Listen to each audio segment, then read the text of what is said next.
외로움에 몸이 떨리는 밤 당신은 어떻게 견디고 계신가요?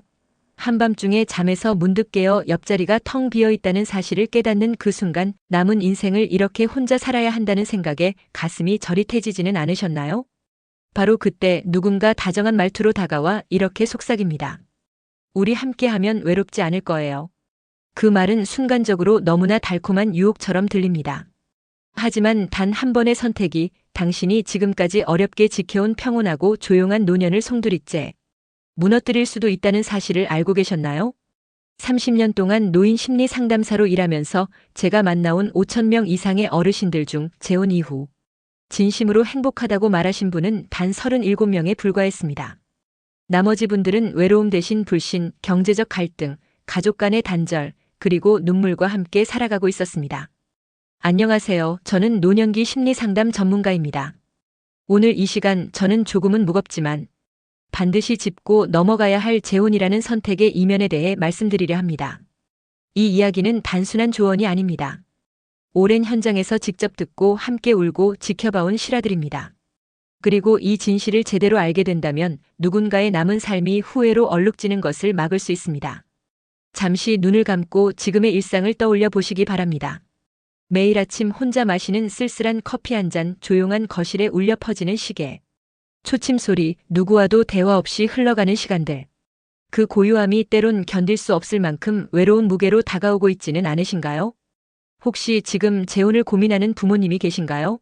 아니면 바로 당신이 그런 생각을 품고 계신가요? 오늘 제가 드릴 이 이야기가 누군가의 삶 전체를 지켜줄 마지막 기회가 될지도 모릅니다. 이 영상에서 저는 여러분께 3가지 중요한 약속을 드리겠습니다. 첫째, 실제 사례를 통해 노년기 재혼의 현실이 얼마나 복잡하고도 무거운 문제인지를 생생하게 전해드리겠습니다. 둘째, 많은 분들이 간과하는 재혼의 위험 요소들을 구체적으로 짚어드려 노년의 삶이 어떻게 송두리째 흔들릴 수 있는지를 보여드리겠습니다. 그리고 마지막으로는 외로움이라는 감정에 휩쓸리지 않고 내 삶의 중심을 지키면서도 당당히 살아가는 현실적인 방법을 함께 찾아보겠습니다. 자, 여기서 잠시 멈추고 생각해 보셨으면 합니다. 지금 여러분이 노년에 가장 소중히 지키고 싶은 것은 무엇인가요? 오랜 시간 애써 지켜온 내 집일 수도 있고 내 생각대로 결정할 수 있는 조용한 자유로움일 수도 있습니다. 아니면 자녀들과의 안정된 관계, 건강한 몸 하나일 수도 있겠지요. 무엇이 되었든 지금 그 질문에 스스로 조용히 답해 보시길 바랍니다. 오늘 이 이야기는 저 혼자만의 이야기가 아닙니다. 바로 여러분과 함께 만들어가는 시간입니다. 이제 한 사람의 삶을 통해 그 질문에 대한 답을 함께 찾아가 보겠습니다. 한 여성이 외로움을 달래기 위해 선택한 재혼. 그리고 그 뒤에 펼쳐진 예상치 못한 삶의 진실. 그 주인공은 올해 77살의 박수님 할머니입니다. 그리고 그분의 이야기는 우리 부모님의 삶과 닮아 있을 수 있고 어쩌면 우리 자신의 미래일 수도 있습니다. 박수님 할머니는 20년 전 사랑했던 남편을 먼저 하늘로 떠나보내고 오랜 시간 홀로 지내오셨습니다. 두 자녀는 각자의 삶을 살아가며 명절이나 어버이날 같은 특별한 날에만 잠시 얼굴을 비추곤 했습니다. 할머니는 그 짧은 만남에도 늘 미소를 띠며 자녀들을 따뜻하게 맞이했지만 자식들이 돌아간 뒤에는 조용한 거실에 시계 초침 소리만이 울려 퍼졌습니다. 하루 종일 말 한마디 나누지 못한 채 저녁을 맞이하던 날들, 할머니는 언제부턴가 점점 혼자라는 사실이 피부에 와닿는다고 느끼기 시작했습니다. 그 외로움은 어느 날 낯선 위로에 마음을 열게 만들었습니다. 그리고 그것이 그녀 인생의 새로운 전환점이 되었습니다. 하지만 그 전환이 꼭 행복한 방향으로 이어졌던 것은 아니었습니다. 이처럼 조용한 집에서 앞으로 얼마나 더 혼자 살아야 하나 그 생각이 서서히 박수님 할머니의 마음을 파고들기 시작했습니다. 혹시 여러분도 이런 외로움이 어떤 느낌인지 한 번쯤 떠올려 보신 적 있으신가요? 함께 밥을 먹고 함께 웃을 사람이 그리워지는 순간 말입니다. 그러던 어느 날 박수님 할머니는 동네 경로당에서 김만석 어르신을 처음 만났습니다. 올해 78세인 김 어르신은 언제나 단정한 복장에 따뜻한 미소를 지닌 분이었고 주변 사람들과도 금세 친해지는 다정한 성격이었습니다. 처음에는 별 의미 없는 대화로 시작됐습니다. 수님 씨, 요즘 뭐 하며 지내세요? 라는 평범한 인사가 오갔고 그 대화는 날이 갈수록 깊어졌습니다. 김 어르신은 할머니의 말에 귀 기울여 주었고 농담을 건네며 웃음도 자주 나누었습니다. 그러던 어느 날 김 어르신이 조심스럽게 한마디를 꺼냈습니다. 우리 같이 살면 외롭지 않을 텐데. 그 말은 박수님 할머니의 마음속에 조용히 불씨를 지폈습니다. 외로움에 지쳐있던 그녀에게 그 말은 마치 다정한 위로처럼 새로운 희망처럼 들렸습니다. 물론 망설임도 있었습니다. 이 나이에 다시 결혼이라니 너무 늦은 건 아닐까? 자녀들에게 말해도 될까? 그러나 마음 한켠에서는 엄마가 행복하면 된 거지라는 말을 들을 것만 같아 박수님 할머니는 용기를 내기로 했습니다. 그렇게 두 사람은 조용한 결혼식을 올리고 함께 새로운 시작을 약속했습니다. 그날 오랜만에 가슴이 따뜻해지는 것을 느꼈다고 할머니는 회상하셨습니다. 여러분이라면 이런 선택 앞에서 어떤 기분이 드셨을까요? 기대와 설렘, 그리고 약간의 두려움이 뒤섞이지 않았을까요? 하지만 안타깝게도 그 설렘은 6달도 채가지 않았습니다. 결혼 생활이 시작되면서 박수님 할머니는 뭔가 이상하다는 걸 느끼기 시작했습니다. 첫 번째로 찾아온 변화는 바로 끝이 없는 집안일이었습니다. 혼자 살 때는 아침 커피 한 잔 마시며 창밖을 바라보는 그 여유가 큰 행복이었고 밥은 대충 차려 먹어도 괜찮았습니다. 그러나 결혼 이후 김어르신은 매일 아침 밥은 아직이야? 라고 재촉했고 하루는 밥이 왜 이렇게 식었어? 라며 퉁명스럽게 말하기도 했습니다. 분명 처음엔 간단한 밥이면 되라고 말하던 다정한 모습이었는데 시간이 흐르면서 그 말은 사라지고 점점 더 많은 걸 요구하기 시작했습니다. 반찬은 3가지 이상, 국은 뜨거워야 하고 빨래는 매일 해야 한다는 새로운 규칙이 생겼습니다. 박수님 할머니는 다시 30년 전처럼 부엌과 청소기를 오가는 생활로 돌아간 기분이었습니다. 하루는 거울 앞에 선 그녀가 이렇게 혼잣말을 했습니다. 나는 노년에 쉬고 싶었는데 왜 이렇게 낯선 사람을 위해 매일 밥을 차리고 있는 걸까? 이야기를 듣는 지금 혹시 여러분 중에도 비슷한 경험을 하신 분이 계신가요? 저는 지난 30년간 수천 명의 어르신들과 상담하며 이와 너무나도 닮은 이야기를 수도 없이 들어왔습니다. 그들은 모두 하나같이 말했습니다. 혼자 외로운 건 참을 수 있었지만 남의 인생에 맞춰 내 삶을 포기한 게 더 힘들었어요. 재혼이라는 건 단순히 누군가를 곁에 두는 일이 아닙니다. 그 사람의 생활 습관, 식사 방식, 말투, 그리고 하루의 리듬까지 모두 함께 살아야 한다는 의미입니다. 여러분, 이쯤에서 잠시 생각해 보셨으면 좋겠습니다. 평화로운 노년을 꿈꾸며 살아오신 분이라면 이런 변화들을 과연 어떻게 받아들이셨을까요? 이어서 두 번째로 나타난 위험 신호는 더 마음이 아픈 변화였습니다. 바로 내 집이 점점 타인의 공간이 되어가기 시작했다는 점입니다. 박수님 할머니에게 집은 단순한 거주지가 아니었습니다. 거실 한쪽에 놓인 오래된 나무 책상, 벽에 걸린 자녀들의 졸업사진, 그리고 햇살 좋은 창가에 늘 두었던 화분까지 그녀가 살아온 세월과 추억이 고스란히 담긴 공간이었죠. 하지만 재혼 후 그 익숙한 공간이 하나둘 낯설어지기 시작했습니다. 김만석 어르신은 집이 너무 어질러져 있다며 가구 배치를 바꾸었고 박수님 할머니가 늘 즐기던 저녁 드라마는 시끄럽다는 이유로 다른 채널로 바뀌었습니다. 심지어 그녀가 정성 들여 끓인 김치찌개는 냄새가 난다며 쓰레기통에 버려지기까지 했습니다. 그리고 어느 날 김어르신은 이렇게 말했습니다. 이제 우리 부부니까 가계부는 내가 관리할게. 이 집도 이제 우리 집이잖아. 그 말은 단순한 제안이 아니었습니다.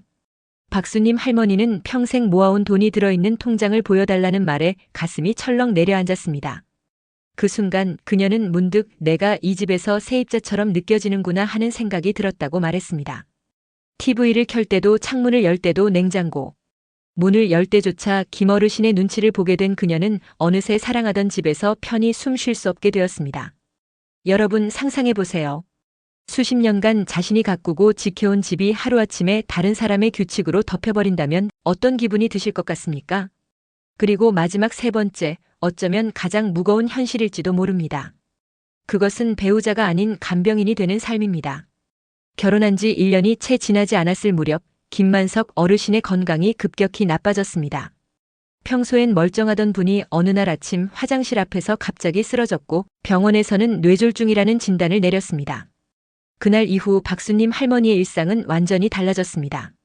하루에도 수차례 약을 챙기고 식사를 부드럽게 바꾸고 밤잠을 설쳐가며 돌봐야 했습니다. 처음엔 그래도 내가 아니면 누가 돌보겠어라는 마음이었지만 시간이 흐를수록 할머니는 점점 지쳐갔습니다. 그녀는 이렇게 말했습니다.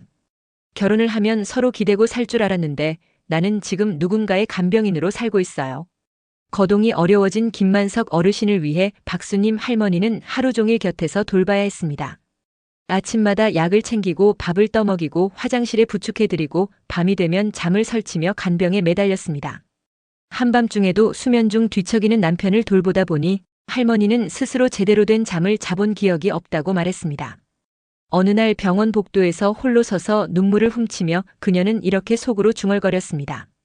외로워서 결혼했는데 이제는 사람이 곁에 있어도 이렇게 외로울 줄 몰랐어요. 이어서 금전적인 압박이 현실로 다가왔습니다. 병원비, 약값, 간병비까지 감당해야 했고 박수님 할머니가 30년 넘게 모아둔 저축은 빠른 속도로 줄어들고 있었습니다. 노년기의 건강은 어느 날 예고 없이 무너질 수 있고 그 부담은 오롯이 배우자에게 전가되는 현실. 결국 사랑을 약속했던 결혼이 한 사람의 희생으로 이어지고 있었습니다. 박수님 할머니는 어느 날 혼잣말처럼 되뇌었습니다. 나는 사랑을 찾으려 했던 걸까? 아니면 간병인을 자처하려 했던 걸까? 이 질문은 단지 그녀만의 고민이 아닙니다. 지금 이 이야기를 듣고 있는 여러분도 혹시 마음속에서 같은 질문을 하고 있지는 않나요? 하지만 이 이야기는 여기서 끝나지 않습니다. 시간이 흐르며 박수님 할머니는 더 깊은 갈등을 마주하게 됩니다. 김만석 어르신의 요구는 점점 더 많아졌고 박수님 할머니는 그 과정에서 자신이 잃어버린 것들을 하나둘씩 깨닫게 되었습니다. 네 번째로 나타난 위험 신호는 바로 삶의 결정권을 잃는 일이었습니다. 어느 날 문득 박수님 할머니는 자신에게 이렇게 물었습니다. 내가 마지막으로 내 뜻대로 무언가를 해본 게 언제였더라? 혼자 살던 시절 아침 햇살을 받으며 커피 한 잔을 마시고 좋아하는 라디오 음악을 들으며 하루를 시작하던 그 여유. 주말이면 친구들과 동네 카페에서 도란도란 수다를 나누던 그 시간이 그녀에겐 소중한 자유였습니다. 하지만 재혼 후에는 그런 일상이 점점 사라졌습니다. 김만석 어르신은 부부니까 모든 건 함께 의논해야지라며 그녀의 작은 결정에도 개입했습니다. 박수님 할머니가 딸에게 용돈을 조금 보내고 싶다고 하면 그 돈은 우리 생활비로 써야지라며 제지했고 혼자 여행을 가겠다는 말에는 그 나이에 어딜 간다고 그래라는 반응이 돌아왔습니다. 심지어 어느 날 오랜 친구와 전화로 수다를 떨던 도중 김만석 어르신이 전화요금 아깝게 왜 그렇게 오래 통화하냐며 툴툴거리는 바람에 할머니는 급히 전화를 끊을 수밖에 없었습니다. 박수님 할머니는 그날 이후 누군가와 마음껏 웃으며 대화할 수 있는 시간마저 잃었다고 말합니다. 그녀는 어느 밤 조용한 방에 홀로 앉아 깊은 한숨을 내쉬며 이렇게 중얼거렸습니다. 내가 이렇게 눈치를 보며 살게 될 줄 정말 몰랐어요. 문제는 거기서 끝나지 않았습니다. 김만석 어르신은 어느새 박수님 할머니의 미래까지 간섭하기 시작했습니다. 수님 씨, 나중에 요양병원 갈 일이 있으면 내가 좋은데 알아볼게요. 말투는 다정했지만 그 순간 박수님 할머니의 가슴은 철렁 내려앉았습니다. 설마 내 마지막 순간마저 내가 선택하지 못하게 되는 건 아닐까? 라는 불안감이 엄습해왔습니다. 이어서 이런 생각이 스쳤습니다. 내 인생인데 왜 다른 사람이 내 결정을 대신하려고 하지? 결국 노년의 재혼이란 단순히 누군가와 함께 사는 문제가 아닐 수도 있습니다. 그것은 내가 평생 쌓아온 삶의 주도권, 내가 원하는 방식으로 살아갈 존엄과 자유를 넘겨주는 일이 될 수도 있습니다. 여러분도 잠시 생각해 보세요. 여러분이 가장 소중히 여기는 삶의 자유, 그걸 누군가에게 빼앗긴다면 과연 어떤 기분이 들겠습니까? 이어서 나타난 다섯 번째 위험 신호, 그것은 바로 재산을 노린 관계였습니다. 박수님 할머니는 처음에는 김만석 어르신의 다정한 말투와 따뜻한 태도에 마음이 끌렸습니다. 하지만 시간이 흐르면서 그 따뜻함 이면에 다른 의도를 의심하기 시작했습니다. 어느 날 김만석 어르신이 이런 말을 꺼냈습니다. 수님 씨, 이제 우리 부부니까 이 집 등기에 내 이름도 같이 넣는 게 좋지 않을까요? 그 순간 박수님 할머니는 멍해졌습니다.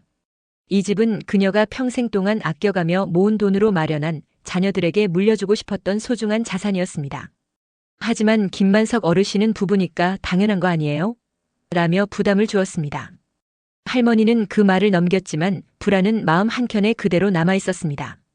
그리고 몇 달 뒤 김만석 어르신은 또 다른 이야기를 꺼냈습니다. 나 사업 좀 해보려는데 대출 보증 좀 서줄 수 있어요?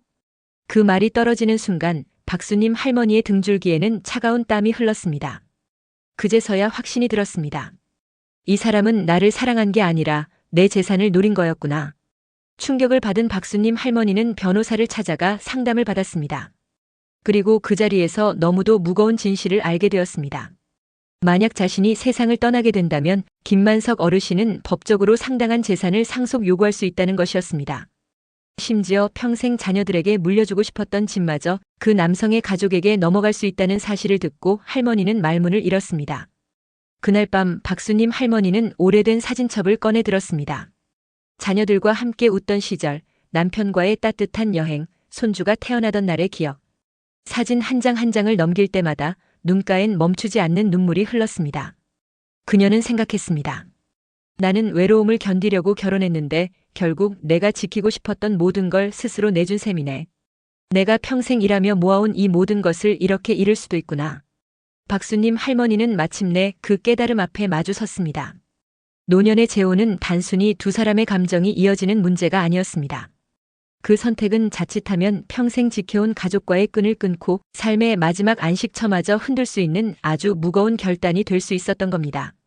여러분, 지금 이 순간 박수님 할머니의 마음이 느껴지시나요? 그녀가 잃은 것들, 그리고 그 뒤에 남은 후회. 단지 개인의 이야기가 아니라 우리 모두가 노년에 마주할 수 있는 현실의 한 장면일지도 모릅니다. 하지만 이 이야기는 여기서 끝나지 않습니다. 박수님 할머니는 이 모든 갈등과 아픔 속에서 중요한 깨달음을 얻었고 그 깨달음은 그녀로 하여금 자신의 삶을 깊이 돌아보게 했습니다. 이 선택이 정말 돌이킬 수 없는 실수였을까요? 그리고 우리는, 바로 여러분과 저는 이런 상황 앞에서 어떤 태도를 가져야 할까요? 지금까지 박수님 할머니의 이야기를 함께 들으며 가슴 한켠이 무겁지 않으셨나요? 외로움을 달래기 위한 한 번의 선택이 그녀의 자유, 재산, 그리고 가족까지 흔들어 놓았습니다.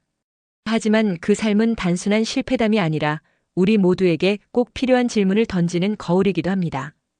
이제 잠시 숨을 고르고 이 이야기를 좀 더 큰 그림으로 바라볼 시간입니다. 노년의 재혼은 단지 두 사람이 만나는 것이 아닙니다. 그건 존엄과 자유, 그리고 남은 삶의 의미를 건 깊은 선택입니다. 오늘 이 시간 박수님 할머니의 경험을 통해 우리가 어떤 도리와 철학을 되새겨야 하는지 따뜻한 마음으로 함께 나눠보고 싶습니다. 그렇다면 질문을 드릴게요. 외로움을 느끼면서도 재혼이 아닌 다른 길을 선택해 진정한 노년의 행복을 지킬 수 있는 방법은 없을까요? 제가 30년간 노인 심리 상담을 하며 발견한 현실적인 대안 5가지 지금부터 여러분께 하나씩 나눠드리겠습니다. 이어서 첫 번째입니다. 친구 관계를 새롭게 발견하세요. 외로움은 반드시 연인이나 배우자와 함께 있을 때만 해소되는 것이 아닙니다. 진정한 우정은 때로는 사랑보다도 더 깊고 따뜻한 위로를 줍니다. 동네 모임이나 취미 클래스를 찾아보세요.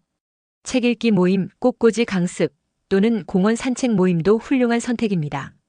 예를 들어 전라남도 순천에 사는 70세 이선미 어르신은 매주 수요일마다 도서관에서 열리는 독서 모임에 나가십니다. 책 이야기를 나누다 보면 시간 가는 줄도 모르겠다고 웃으며 말씀하셨습니다. 이처럼 가까운 이웃과 나누는 정기적인 만남이야말로 오랫동안 지켜갈 수 있는 정서적 연결선이 됩니다. 두 번째 대안은, 재혼을 고려하고 계시다면 반드시 법적 계약서를 작성하세요. 이건 조금 냉정하게 들릴 수 있지만 여러분의 삶을 지키기 위한 중요한 안전장치입니다. 재산 분할, 간병 책임, 그리고 만일의 사태에 대비한 유언장까지. 이 모든 것을 문서로 명확히 정리하는 일은 선택이 아니라 필수입니다. 혹자는 이렇게 말할 수도 있습니다. 그렇게까지 해야 하나요? 서로 믿고 시작하는 건데요. 하지만 저는 이렇게 말씀드리고 싶습니다. 이런 준비는 사랑을 덜 믿어서가 아니라 서로를 더 깊이 존중하기 위해 꼭 필요한 것입니다. 실제로 재혼 이후 상속 분쟁은 생각보다 훨씬 자주 발생하고 사전에 대비하지 않으면 수십 년간 쌓아온 재산이 엉뚱한 방향으로 흘러갈 수도 있습니다. 최근에는 이러한 실전 사례를 바탕으로 한 책이나 강의도 많이 나와 있습니다. 책 한두 권만 읽어봐도 상속 리스크를 크게 줄일 수 있습니다. 특히 재혼을 앞두고 계시거나 이미 사실혼 관계이신 분이라면 혼인 신고 전에 재산 계약의 필요성을 꼭 확인해 보시길 권해드립니다. 사랑도 중요하지만 내 삶을 지키는 장치는 더 중요합니다. 이어서 세 번째입니다. 자녀들과 솔직하게 대화하세요. 가족은 노년의 가장 든든한 버팀목입니다. 엄마가 요즘 외롭고 이런 결정을 고민하고 있어. 너희 생각은 어때? 이처럼 조심스럽게 말문을 여는 것부터 시작해보세요.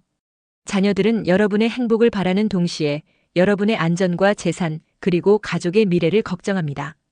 이 대화는 단지 의견을 묻는 것이 아닙니다. 여러분의 선택을 가족과 함께 만들어가는 과정입니다.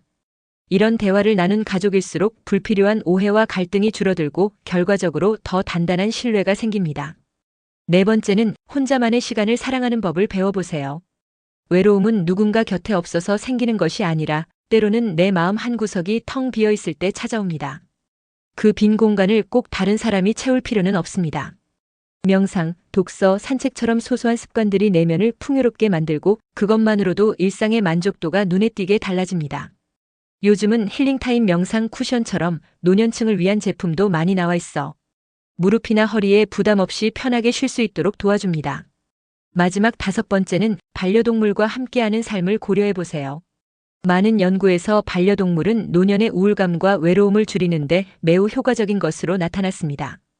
특히 최근에는 노년층의 체력과 생활 패턴에 맞는 소형견이나 고양이를 추천해주는 상담 서비스도 있어요. 자신에게 맞는 반려동물을 만나게 되면 하루하루의 생활 리듬이 건강하게 돌아오고 무언가를 돌본다는 감정이 삶의 의미를 되살리는데 큰 역할을 합니다. 자, 여기서 여러분이 자주 묻는 질문에 간단히 답을 드리겠습니다. 이미 재혼했는데 후회하고 있다면 어떻게 해야 할까요? 가장 먼저 해야 할 일은 전문 상담사와 대화를 나누는 것입니다. 지금의 감정이 순간적인 것인지 아니면 더 깊은 문제에서 비롯된 것인지를 파악하는 게 우선입니다. 그리고 재산 문제나 향후 간병 부담 등 구체적인 갈등이 있다면 법률 전문가와 함께 해결 방안을 차분히 찾는 것이 필요합니다. 문제가 정말 해결되지 않는다고 느껴지신다면 법률 전문가와 함께 상담을 받아보세요. 지금 당장은 어렵게 느껴질 수 있어도 여러분의 권리를 지키는 방법은 반드시 존재합니다. 외로움이 너무 힘들어요. 어떻게 하면 좋을까요? 그럴 땐 외로움 밀기라는 작은 실천을 시작해보세요. 외로움을 느낀 시간과 장소, 이유를 조용히 적어보면 감정의 패턴을 파악하고 대처 전략을 세우는데 큰 도움이 됩니다. 예를 들어 매주 일요일 저녁에 외로움이 더 깊어졌다면 그 시간에 친구에게 전화를 걸거나 산책을 나가보는 식으로 루틴을 설계할 수 있습니다. 그렇다면 만약 자녀가 재혼을 반대한다면 어떻게 해야 할까요?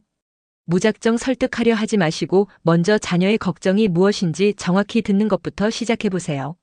재산 문제일 수도 있고 혹은 어머니가 다시 상처받을까 걱정되는 마음일 수도 있어요. 이 걱정을 함께 나누고 필요한 경우에는 가족 상담을 통해 중립적인 시선으로 문제를 바라보는 일도 매우 효과적입니다. 여러분 기억해 주세요. 여러분의 노년은 아직 충분히 빛날 수 있습니다. 오늘 이야기 속 박수님 할머니의 경험은 단순한 경고가 아니라 우리가 더 현명한 선택을 할 수 있도록 미리 배울 수 있게 해준 소중한 기회입니다.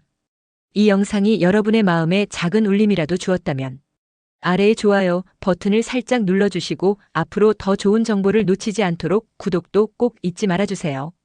또한 영상 아래 댓글에 여러분의 이야기, 고민, 혹은 지금 떠오르는 생각을 편하게 남겨주세요. 제가 직접 모두 읽고 진심을 담아 답변드리겠습니다.